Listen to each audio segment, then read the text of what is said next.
将切好皮的土豆切成片。今天呢，我们用土豆做一道非常好吃的美食。水开，上锅蒸熟。蒸好的土豆倒入一个大碗里，加3勺白糖，喜欢吃甜的可以多放一点。压成泥，这样就可以了。晾凉后，少量多次加入面粉，加至能够刚好揉成面团就可以了。喜欢吃糯一点的朋友可以放糯米粉。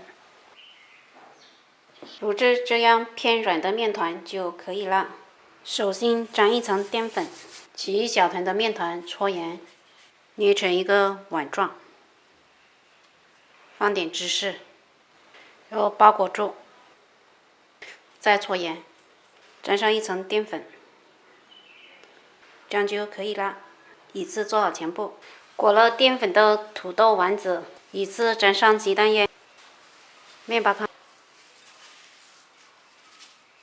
这样就可以了。土豆丸子就都裹好了。热锅放油。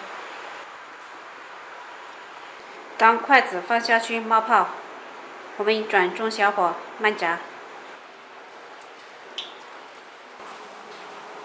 轻轻转动一下锅，让它受热均匀。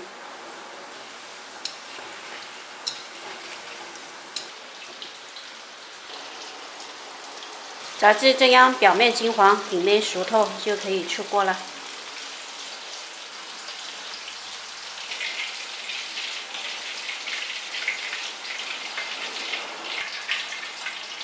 芝士土豆丸子就做好了，我们剥开看一下，里面是空心的，还带有拉丝，非常漂亮。咬一口有非常浓的芝士味，还有淡淡的土豆香。喜欢的朋友可以在家试一下。